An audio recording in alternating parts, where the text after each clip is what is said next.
Kisah Nabi Yusuf alaihi salam. Dijebak oleh Zulaiha dan kemudian dakwah di dalam penjara. Kisah ini disebutkan di dalam Al-Quran surat Yusuf ayat 22-42. Tatkala Yusuf telah dewasa, dia tumbuh menjadi pemuda yang cerdas, tangguh dan baik hati. Al-Aziz kemudian mengangkat Yusuf sebagai pelayan di istana. Sebagaimana dijelaskan dalam Al-Quran surat Yusuf ayat 22. Dan ketika dia telah cukup dewasa, kami berikan kepadanya kekuasaan dan ilmu. Demikianlah kami memberi balasan kepada orang-orang yang berbuat baik. Nabi Yusuf diberikan oleh Allah rupa yang tampan. Namun kelebihan tersebut membuat Zulaiha, yaitu istri Al-Aziz, tertarik kepada Nabi Yusuf sebagai seorang wanita kepada laki-laki dewasa, bukan sebagai seorang ibu kepada anaknya. Suatu ketika, Zulaiha menggoda Nabi Yusuf. Dia menutup pintu-pintu ruangan lalu berkata kepadanya, "Marilah mendekat kepadaku." Nabi Yusuf berkata, "Aku berlindung kepada Allah. Sungguh Tuanku telah memperlakukan aku dengan baik." Dalam Al-Quran surat Yusuf ayat 24 dijelaskan bahwa, "Dan sungguh perempuan itu telah berkehendak kepada Yusuf, dan Yusuf pun berkehendak kepadanya, sekiranya dia tidak melihat tanda dari Tuhannya. Demikianlah kami palingkan darinya keburukan dan kekejian. Sungguh Yusuf termasuk hamba kami yang terpilih." Zulaiha terus menggoda Nabi Yusuf. Kemudian Nabi Yusuf berlari menuju pintu. Lalu Zulaiha menarik baju gamisnya dari belakang hingga koyak. Dan keduanya mendapati suaminya Zulaiha di depan pintu. Kemudian Zulaiha berkata kepada suaminya, "Apakah balasan terhadap orang yang bermaksud buruk terhadap istrimu, selain dipenjarakan atau dihukum dengan siksa yang pedih?" Nabi Yusuf berkata, "Dia yang menggodaku dan merayu diriku." Al-Aziz yang tidak mengetahui siapa yang benar dan yang salah karena tidak berada di tempat kejadian, kemudian Al-Aziz meminta kesaksian seorang saksi dari anggota keluarganya yang menyaksikan. Saksi berkata, "Jika baju gamisnya Yusuf koyak di bagian depan, maka perempuan itu benar, dan Yusuf termasuk orang yang dusta. Dan jika baju gamisnya Yusuf koyak di bagian belakang, maka perempuan itulah yang dusta, dan Yusuf termasuk orang yang benar." Maka ketika Al-Aziz melihat baju gamis Yusuf koyak di bagian belakang, dia berkata kepada istrinya, "Sesungguhnya ini adalah tipu dayamu. Tipu dayamu benar-benar hebat. Wahai Yusuf, lupakanlah ini. Dan istriku, mohonlah ampunan atas dosamu, karena engkau termasuk orang yang bersalah."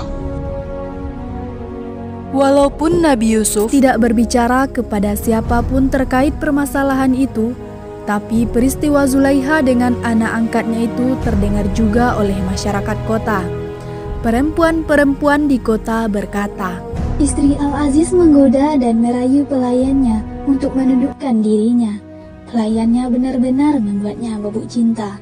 Kami pasti memandang dia dalam kesesatan yang nyata." Zulaiha merasa malu mendengar cercaan mereka.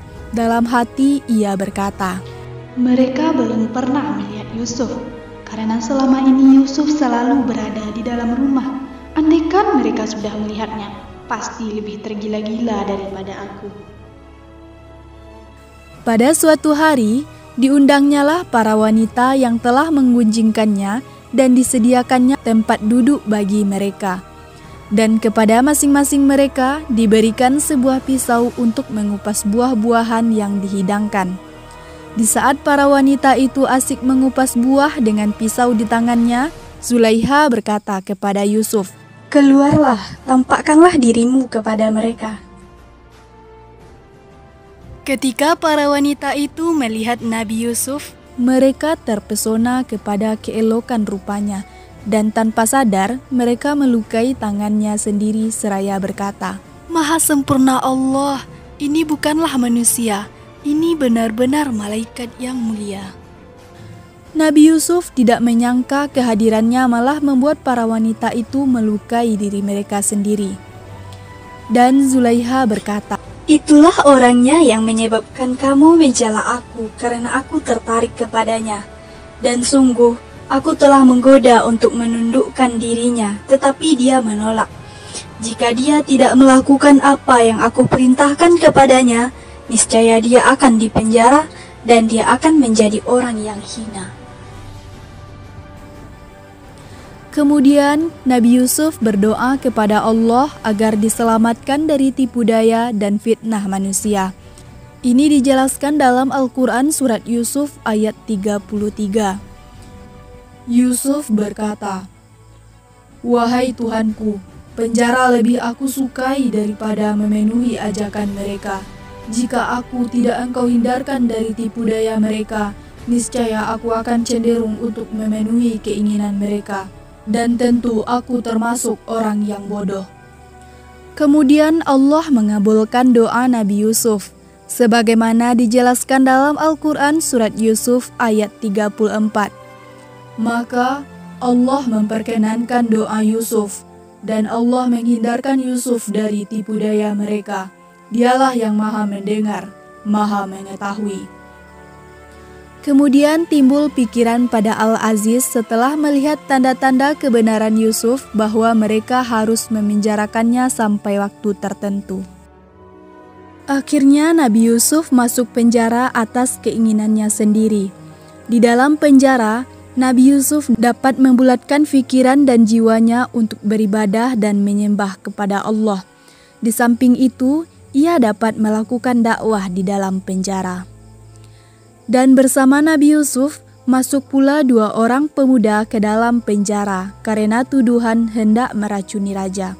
2 pemuda pegawai yang di penjara itu, seorang penjaga gudang makanan dan seorangnya lagi sebagai pelayan meja istana. Kedua pemuda tahanan itu mengharapkan dari Nabi Yusuf agar memberi tafsiran bagi mimpi mereka. Nabi Yusuf yang telah dikurniai kenabian dan ditugaskan oleh Allah menyampaikan risalahnya kepada hamba-hambanya. Nabi Yusuf memulai dakwahnya kepada kedua pemuda yang datang menanyakan tafsiran mimpinya. Nabi Yusuf mengajak mereka beriman kepada Allah yang Maha Esa, meninggalkan persembahan kepada berhala-berhala yang mereka ada-adakan sendiri dengan memberi nama-nama kepada berhala-berhala itu sesuka hati mereka. Kedua pemuda itu menceritakan mimpi mereka kepada Nabi Yusuf, sebagaimana dijelaskan dalam Al-Quran surat Yusuf ayat 36. Dan bersama Yusuf masuk pula 2 orang pemuda ke dalam penjara. Salah satunya berkata, "Sesungguhnya aku bermimpi memeras anggur." Dan yang lainnya berkata, "Aku bermimpi membawa roti di atas kepalaku, sebagiannya dimakan burung. Berikanlah kepada kami takwilnya, sesungguhnya kami memandangmu termasuk orang yang berbuat baik." Kemudian Nabi Yusuf berkata, "Makanan apapun yang akan diberikan kepadamu berdua, aku telah dapat menerangkan takwilnya sebelum makanan itu sampai kepadamu.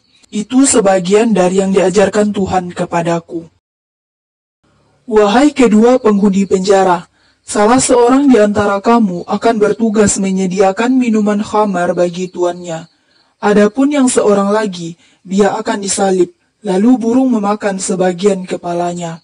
Telah terjawab perkara yang kamu tanyakan kepadaku. Dan Nabi Yusuf berkata kepada orang yang diketahuinya akan terbebas dari penjara di antara mereka berdua, "Terangkanlah keadaanku kepada tuanmu."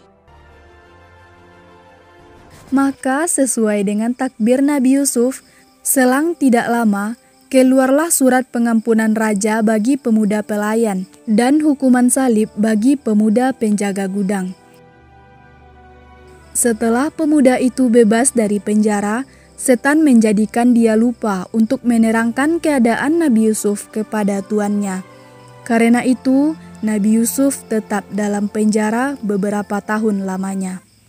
Itulah kisah Nabi Yusuf dijebak oleh Zulaikha, kemudian dakwah di dalam penjara. Hikmah yang dapat kita ambil dari kisah Nabi Yusuf yaitunya, pertama, tidak bersikap sombong atas ketampanan yang dimiliki.